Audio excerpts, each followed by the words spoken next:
Room ભાડું થઈ ગયું, લાઇટ બિલ ભરાઈ ગયું અને કરિયાણું ભરાઈ ગયું.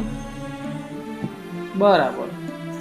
આ લે, આ 3000 છે ને તારા ખર્ચા માટે, બરાબર. અને આ 2000 ખર્ચા માટે હું રાખું છું. અને જે આ 5000 રૂપિયા છે ને એ હું ગામડે પપ્પા માટે મોકલાવું, બરાબર.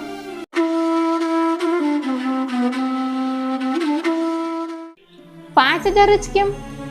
આટલા ઓછા કેમ? હવે આ મહિને ખર્ચો વધારે થઈ ગયો તો શું કરવું? મારી પાસે મેકઅપ છે, કપડાં પણ છે, તો આ મહિને મારો તો કંઈ ખર્ચો નથી. આપણે એક કામ કરીએ, આ લો 2000 અને આ પણ પપ્પાને મોકલી દો તમે.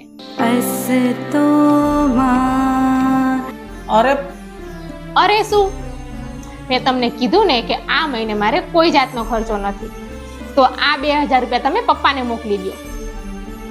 મોકલી દો મતલબ મોકલી દો. એક વાત પૂછું? હા પૂછો. જ્યારે વાત મમ્મી પપ્પાની આવે છે ને તો તું પૈસા તો શું, તારા ભાગની થાળીનું જમવાનું પણ એને દેવાની કોશિશ કરીશ. એવું કેમ? તમે એક વાત કહો મને, જ્યારે પપ્પા કમાતા હતા ત્યારે એને આપણે કઈ વસ્તુનો પ્રોબ્લેમ આવવા દીધો છે? ના. તો તમે પપ્પા પાસેથી ક્યારે પણ કંઈ માંગ્યું હોય તો પપ્પાએ ક્યારે તમને ના પાડી છે?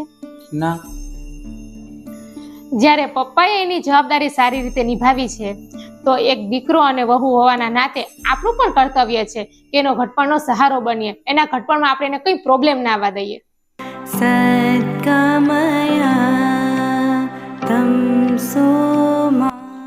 અને અમિત, આપણે કોઈ મળવા આવે કે ના આવે પણ આપણા કરમ આપણે મળવા જરૂર આવશે.